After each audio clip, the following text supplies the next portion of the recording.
Well, good morning and a very, very happy new year to all of you. As we begin 2021, we find ourselves unexpectedly at home again as this Sunday instead of joining in corporate worship. But I greet you in the very, very precious name of the Lord Jesus Christ. I'm praying that He's going to grant all of us the patient perseverance of faith, that all of us will continue to press on towards the goal of glory that has already been secured for you and for me by Christ Jesus. Won't you make these online meetings a priority in the next few weeks? The earliest that we'll be able to be back together again will be the 24th of January. But can I urge you to allow your relationship with God to thrive in other ways too? You can use the readings and the other resources that you'll find on our church website, ccw.org.za. Click on the little menu link that says Church at Home, and it'll take you to all kinds of good things to help you in your walk, in your everyday walk with God. And as you allow Him to nourish you, to feed you in His Word and in His Gospel, let me guarantee you this: your hearts will be enlightened. And your eyes, your gaze will be lifted to heaven, and you will persevere. Won't you listen to this prayer from Jude as we begin our time together this morning? Now to Him who is able to keep you from stumbling and to present you blameless before the presence of His glory with great joy, to the only God, our Savior, through Jesus Christ our Lord, be glory, majesty, dominion, and authority before all time and now and forevermore. Amen. And so let's give the glory to the one true God, the God of our Lord Jesus Christ, the God who keeps us and who sustains us for all time, as we sing His praises together. Let's sing together.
Nothing of our efforts stand, no legacy survive, unless the Lord does raise the house in vain, its builders strive.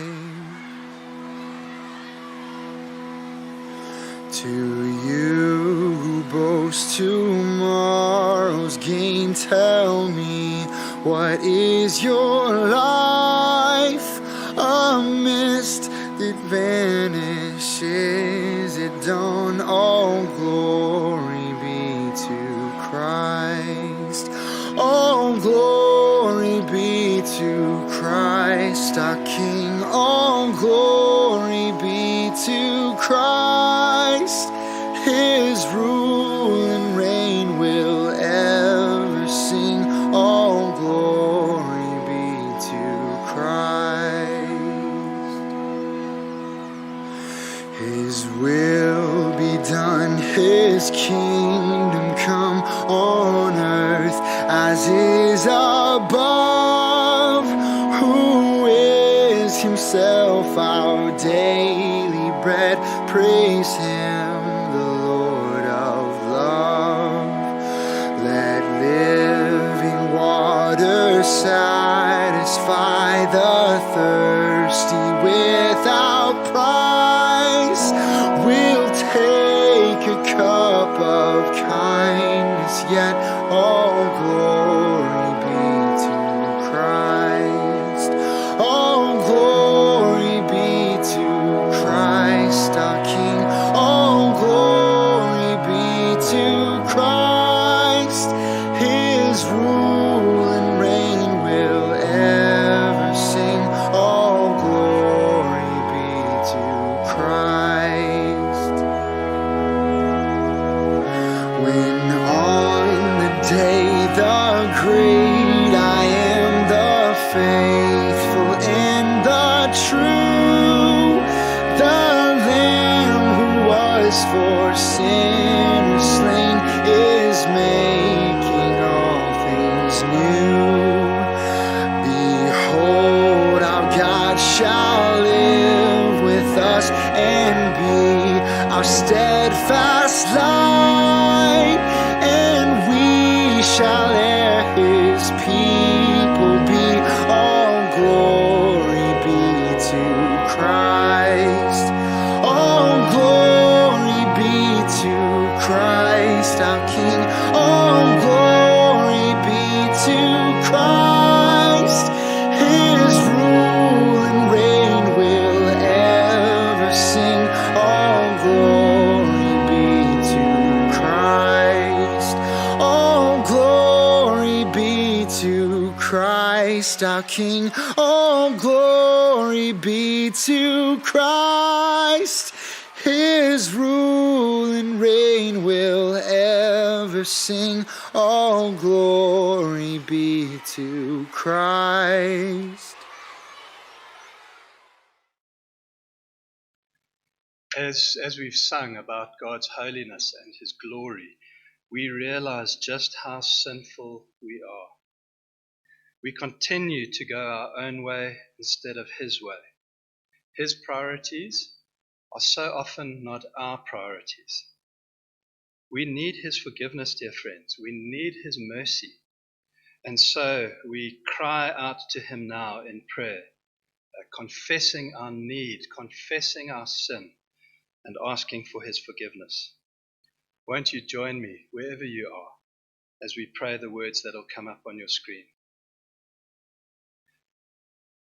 O Lord, the great and awesome God, who keeps covenant and steadfast love with those who love Him and keep His commandments. We have sinned and done wrong. We have acted wickedly and rebelled, turning aside from your commandments and rules. We have not listened to your word. O Lord, according to all your righteous acts, let your anger and your wrath turn away from us. For our own sake, O Lord, make your face to shine upon us. O Lord, hear. O Lord, forgive. Amen. God has promised to forgive your sin if you confess it to him and if you turn away from it in order to follow him as your king. It's a promise.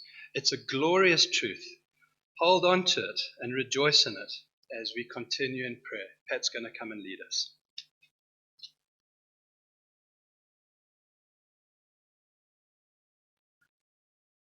Let us pray. Heavenly Father, we come before you today with hearts overflowing with gratitude for your continued love and protection and grace. Thank you that in a world filled with chaos and confusion, you remain constant and unchanging and in control of everything that happens. At the start of a new year, please help us to lift our eyes and hearts up from the human trials and anxieties we face, so as to focus our whole being and attention on you, your word, and the Holy Spirit who fills every believer with courage and strength. Thank you for new opportunities and goals at the beginning of 2021. Please make us bold, fearless proclaimers of your gospel message, so that Christian people across Africa and the world may daily be proclaiming that you are the light of the world, the same yesterday, today, and forever, and showing by their words and actions that only you hold the answer to man's sin and despair. Lord Jesus, we celebrated your birth. Now help us to look to the cross and your saving death, so that we truly come to understand your sacrifice to guarantee our salvation when we hand over our lives fully to your headship and control. Father, today we pray especially for those who are in government structures, who must make decisions which affect all the people of our beautiful land.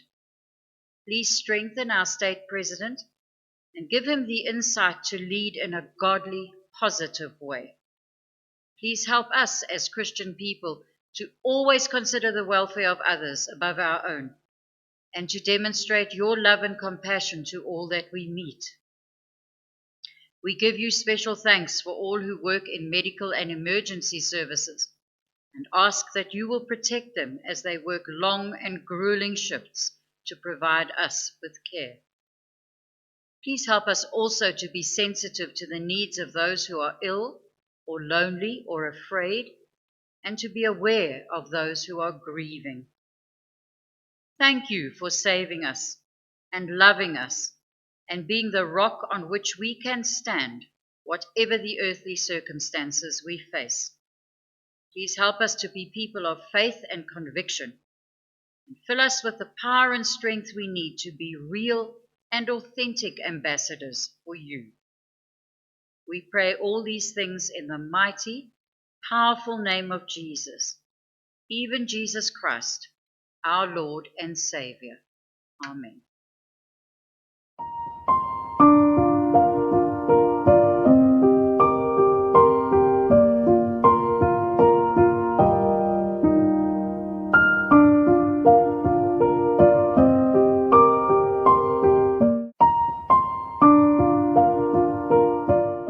Good morning. Our reading this morning is taken from Romans 6, verses 1 to 14. Now hear the word of the Lord. What shall we say then? Shall we go on sinning so that grace may increase? By no means. We died to sin. How can we live in it any longer? Or don't you know that all of us who were baptized into Christ Jesus were baptized into his death? We were therefore buried with him through baptism into death, in order that, just as Christ was raised from the dead through the glory of the Father, we too may live a new life. If we have been united with him like this in his death, we will certainly also be united with him in his resurrection. For we know that our old self was crucified with him, so that the body of sin might be done away with, that we should no longer be slaves to sin, because anyone who has died has been freed from sin. Now, if we died with Christ, we believe that we will also live with him. For we know that since Christ was raised from the dead, he cannot die again. Death no longer has mastery over him. The death he died to sin once for all. But the life he lives to God.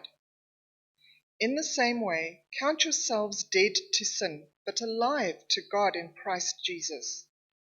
Therefore, do not let sin reign in your mortal body, so that you obey its evil desires.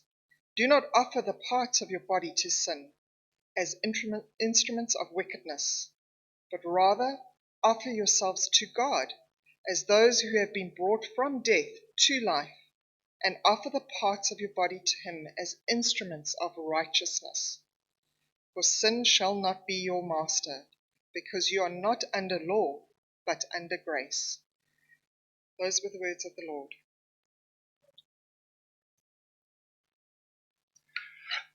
Friends, it's great to have Mark Dennison here with us this morning. Mark is the director of Christchurch, Queensborough. We were really looking forward to having him with us physically in our building, but he's recorded his message for us, and we look forward to what God has to say through Mark as he explains the word that Cindy has just read for us. Good morning, Christchurch Waterfall, and greetings from your brothers and sisters at Christchurch, Queensborough. I'm really sad that I couldn't see you in person this Sunday, but thank you to Dorian for this chance, the privilege to share God's word to you from this first Sunday of the new year. Although we are now back to online services, I pray that we will be able to build up our faith even in this compromised way. It's good to remind ourselves as we start a very uncertain year that we have a wonderful hope and a blessed assurance from God through the death and resurrection of Jesus Christ. We know that in Christ alone, that when this life is over, it will not be the accusations of Satan, this pandemic, or anything, any form of death that will have its last say over us, because we have been bought by God out of our sins through the cross. I thought it would be fitting to start this year to consider how God wants us to live the rest of our lives in response to his saving grace in Christ. We cannot live as we once did, and we cannot decide for ourselves how we ought to live in response to the cross. The God who bought us, he alone must tell us how we should live. Well, let's pray as we come to his word. Gracious Heavenly Father, we ask now for your enabling to write your word on our hearts by your Holy Spirit. Your Son came to this earth as promised, and at your command he is coming back. We want him to find us on that day, holding on to our faith, living lives worthy of the gospel. Strengthen us now from your word, so that we may not outlive our love for you. We ask this in Jesus' name. Amen. Our passage is a great place to go to consider how we ought to live in response to the cross. Here, the Apostle Paul is defending the gospel against a critic's argument. We see the accusation against the gospel in verse 1. This critic is using logic. In his logic, being a Christian is simply a license to sin. Take the author of Romans, the Apostle Paul, as a prime example.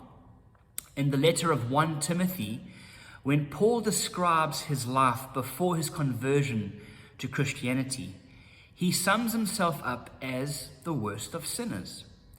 He backs up that title by saying that he was once a blasphemer, a persecutor, and a violent man. Yet even with all these terrible sins standing against him, God's patience, mercy, and grace in Christ forgave these sins and put Paul in a right relationship with God forever. I remember God starting to turn the lights on for me when a friend was explaining the gospel on one occasion to myself. The thought that kept offending me was this: it can't be that easy. I was thinking, if I am as guilty in God's eyes as the Bible says I am, then surely I need to do something to pay for my own sins, to contribute in some way to my salvation. And like the critic in Romans, logically, if I am saved by God's grace, surely I can just keep on sinning. God will keep pouring more grace over my sins, and even more as I continue to sin. And God will be glorified because of his amazing grace. Have you ever seen this kind of thinking infiltrating Christianity? Like James Bond, who had a license to kill. Christians can sometimes see God's grace as a license to sin. If not a license to sin, then definitely to take my sin less seriously. Most importantly, do you see this kind of thinking infiltrating your own heart? Let's look at Paul's logical defense. My first point is, Christian, know that you are co-crucified with Christ. Christian, know that you are co-crucified with Christ. I get this from verses 2 to 10. Paul opens his defense in verse 10 with a strong term, by no means, or may it not be. Another translation emphatically puts it as no, no, no. In the opening 11 verses, Paul shows us the unity between the events of the cross and every Christian. In this section, Paul first speaks to the mind. Verse 3, or don't you know? Verse 6, for we know. And verse 8, for we know again. We must know that Christ died for sin, and we died with him. He was buried, and we were buried with him. That Christ was raised, and we were raised with him to a new life, and a life that will also be resurrected when this life on earth ends. Now, this is incredible. The events of the cross, which happened outside of our physical bodies 2,000 years ago, and for us thousands of kilometers away, are linked directly to us. They benefit us as well if we genuinely believe what God did through Christ. To illustrate what happens to us, Paul uses the metaphor of baptism. Baptism outwardly symbolizes our unity with the cross of Christ. In verse 4, the person is said to be buried with Christ, being covered or symbolically covered by water represents our death and burial with Christ. Emerging from the water symbolically, it is our resurrection with Christ, cleansed, reborn, or born again to live a new life. While the baptism ceremony is symbolic, the union by faith for the genuine believer is genuine. The Christian is co-crucified with Christ. Since the fall back in Genesis chapter 3, the penalty for sin has been death. Through the perfectly sinless death of Christ, that penalty has been paid for the Christian. Our sin united us to Adam, but by Christ's death, we are now united to the second Adam, the sinless Jesus. To live a righteous, cross-shaped life, we must first know this with our minds.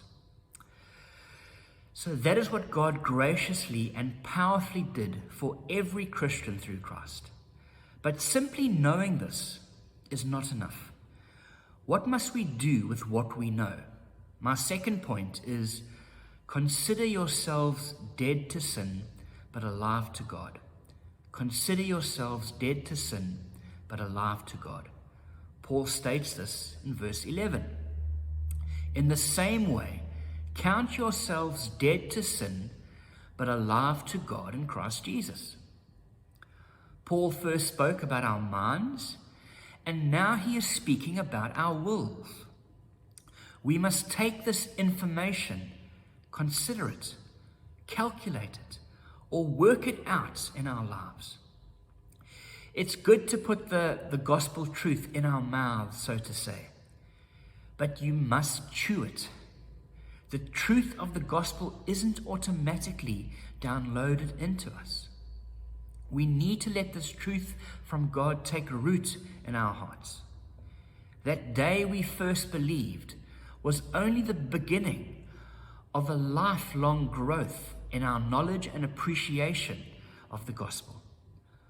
Also, if we stop considering our union with Christ, our faith will grow cold and we will become sitting ducks to temptation.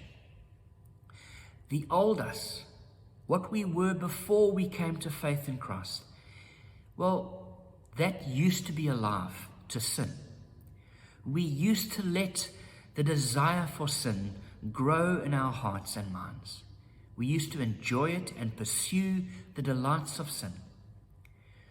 We used to see the benefits to sin and all the bad consequences to sin, maybe a hangover, a broken heart, a loss of trust or respect, we used to calculate as worth it. But because of our new union with Christ, we need to recalculate. Before we would use our old lives for the fun of sin and we would consider it worthwhile. And the life of those who lived belonging and believing to God, we saw as boring and tasteless. But now we know that God is the source of everything that is truly good.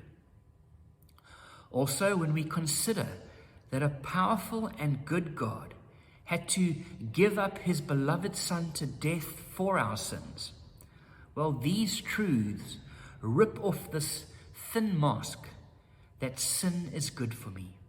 It reveals its ugly, selfish self and its wicked intentions. When I consider the cross, I see the true wages for my sin. That should have been me paying for my own sin. And therefore, what should I say? I must now count myself dead to sin and alive to God through the work of the cross of Jesus Christ. Now, feel your wrists. The old pre-Christian me wasn't fun and free.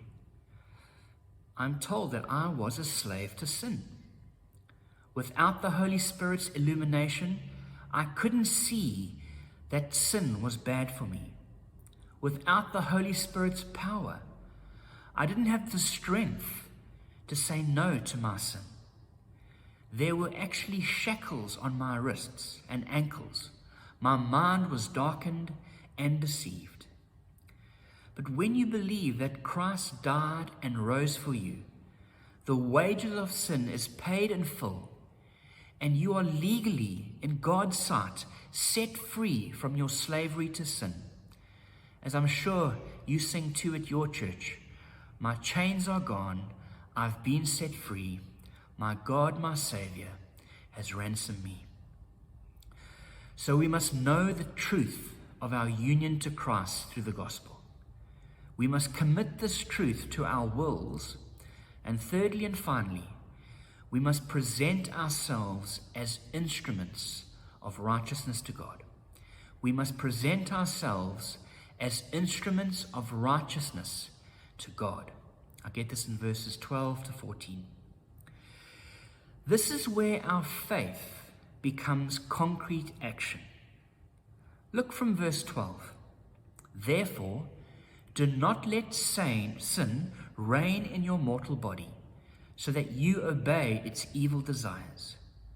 Do not offer any part of yourselves to sin as instruments of wickedness, but rather offer yourselves to God as those who have been brought from death to life, and offer every part of yourself to him as an instrument of righteousness.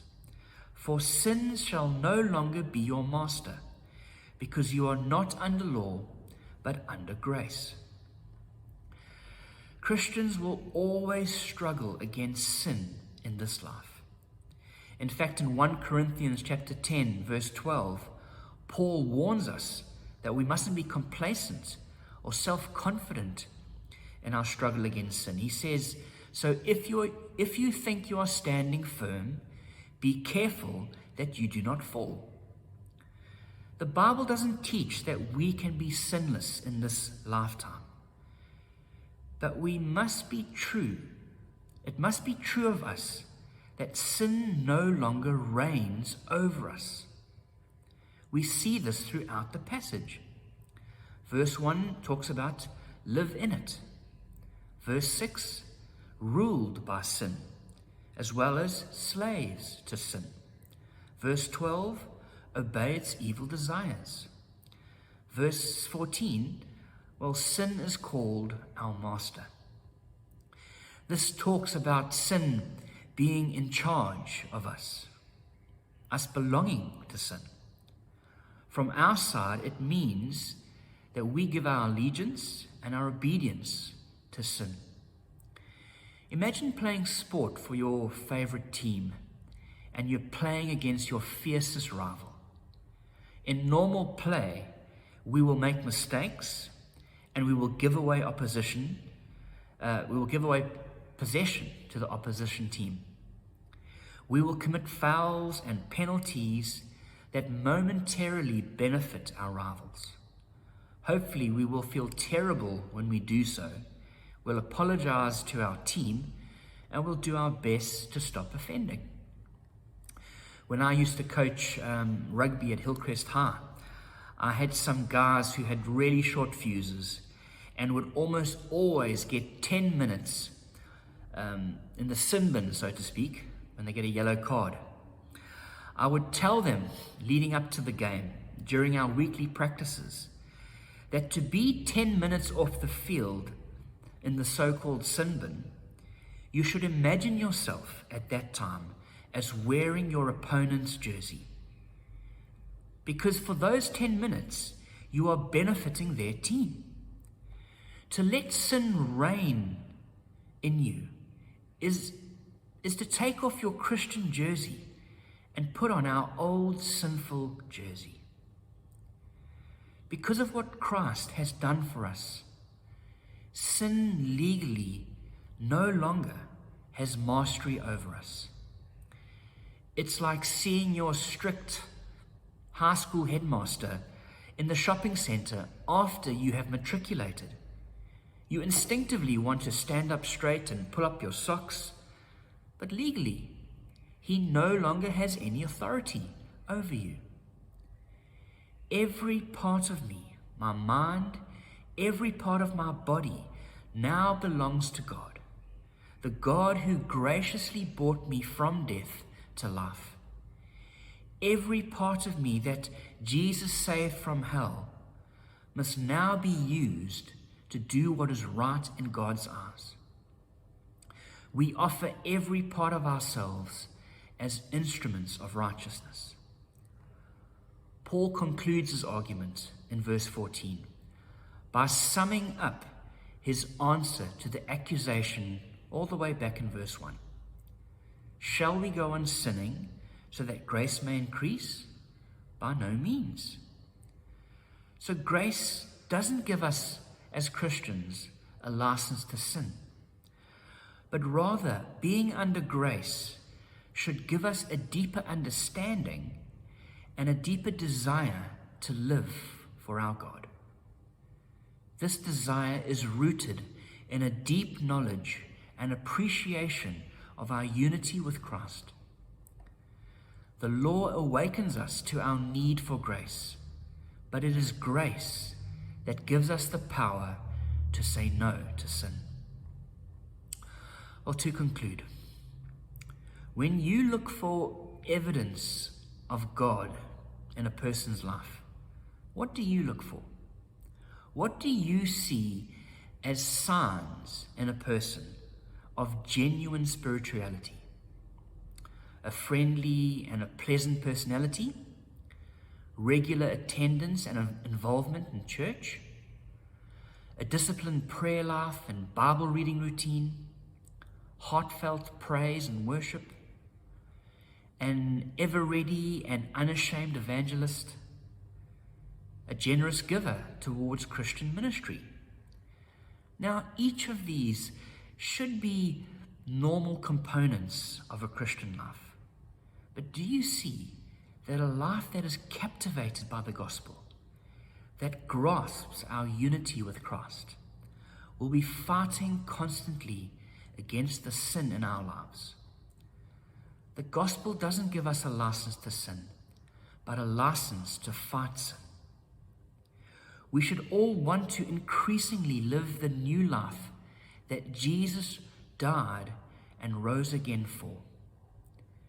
In fact, the implications of this passage is that if we are not fighting against sin, it may mean that we still belong to sin, and therefore Christ does not actually reign over us. Please don't be content with where you are. Go to Christ, speak to someone who you know who is a Christian, and receive this wonderful, wonderful, forgiving gospel. We can't say that we are covered by the blood or we are saved by grace if our lives are untouched by the cross. Real Christians express their unity to Christ by offering every part of our lives in service to our God. Well, let's commit this to our God for the year ahead. Let's pray. Gracious Heavenly Father, we do not need to be afraid. Your Son is the first and the last. He is the living one who was dead, and behold, he is alive forevermore. Thank you that his victory over sin, death, and the devil truly counts for everyone who lives with him as Lord and Savior. Please help us to increasingly count ourselves dead to sin, but alive to you in Christ Jesus. We ask this in his name alone. Amen.